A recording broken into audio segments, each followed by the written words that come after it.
अरे भाई ये क्या कर रहे हो, पागल हो गए हो क्या? भाई ये ना करूँ तो क्या करूँ। 5 साल के बाद औलाद हुई और वो भी बेटी। इसे फेंकूँ ना तो और क्या करूँ भाई। तुम पागल तो नहीं हो गए क्या? तुम्हें नहीं पता बेटियां रहमत होती हैं? तो इतना बड़ा गुनाह करने जा रहे थे तुम। इतनी दुआएं की थी बेटे के लिए।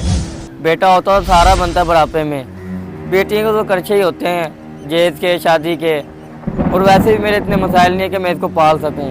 हटो मेरे रास्ते से, मैं इसको फेंक ऐसे कितनी अफसोस की बात है, ऐसे कितनी घटिया सोच है तुम्हारी। अगर नहीं इसको पाल सकते तो इसको मेरे हवाले कर दो, मैं इसे पाल लूंगा। ठीक है अपने पास रखो इसको। दोबारा मेरे सामने ना लेके आना इसको। मैं जा रहा हूँ। हाँ हाँ जाओ जाओ, पाल लूंगा मैं इसको खुद। बदबख्त कहीं का, कितनी प्यारी गुड़िया है।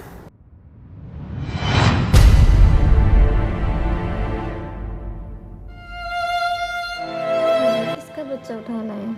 बस एक बदबख्त इंसान अपनी इस फूल जैसी बेटी को नाले में फेंक रहा था। बस मुझसे देखा नहीं गया, मैं इसको यहाँ पर लेकर आ गया। हमारी वैसे भी औलाद नहीं है, बस इसको हम अपनी औलाद समझकर इंशाल्लाह पालेंगे। हमारे हालात तो पहले ही ख़राब हैं, हम इसको कैसे पालेंगे? नहीं ऐसी कोई बात नहीं है। मुझे उस हदीस पर पूरा यकीन है कि बेटियाँ वाकई रहमत होती हैं। इंशाल्लाह देखना, ये हमारे घर में रहमत बनकर आएगी। एक मिनट बेगम पकड़ना।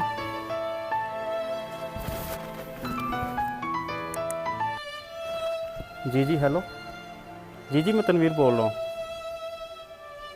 क्या वाकई? जी ठीक है, मैं इंशाल्लाह कल से हाजिर हो। देखो बेगम, आज इसका पहला ही दिन है। मैंने कहा था ना बेटियाँ वाकई रहमत होती हैं, और आज ही मेरी नौकरी लग गई। वाकई बेटियां रहमत होती हैं। आज मेरा प्यारा बेटा, आज शाबाश शाबाश शाबाश, माशाल्लाह माशाल्लाह। कितना बदबख्त इंसान था वो, जितनी फूल सी प्यारी सी बेटी को फेंकने लगा था। इसी की वजह से तो मेरी ज़िंदगी में बहार आई है, मेरा शहजादा बेटा।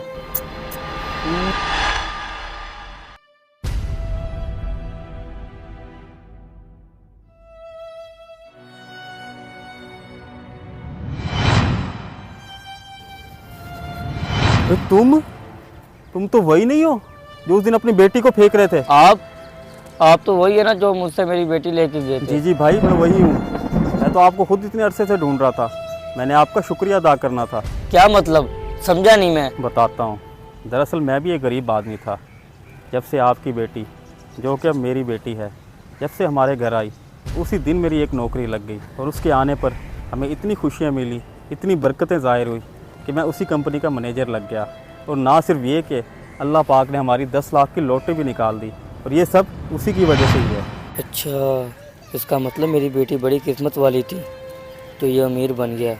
ऐसा करता हूँ, इससे अपनी बेटी वापस ले लेता हूँ, मैं भी अमीर बन जाऊँगा। अच्छा देखो, तुम परेशान मत हो। तुम्हारा शुक्रिया अदा करने के लिए मेरे पास एक ऑफ़र है। मैं अपनी कंपनी में तुम्हें एक जॉब लगवा देता हूँ, वो भी बगैर इंटरव्यू के। ये लो मेरा कार्ड, और कल तुम आ जाना। मुझे कोई नौकरी नहीं चाहिए, मुझे मेरी बेटी चाहिए। मुझे मेरी बेटी वापस कर दो खुदा के लिए।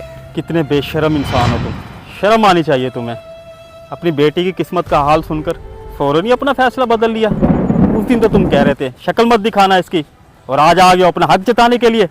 दफ़ा हो जाओ यहाँ से, ना तो अब तुम्हें नौकरी मिलेगी और ना ही बेटी मिलेगी। दफ़ा हो जाओ। ज़माना जहलियत के दौर में जिंदा बेटियों को दफन कर दिया जाता था, और बदकिस्मती से वही सोच रखने वाले लोग हमारे माशरे में भी पाए जाते हैं।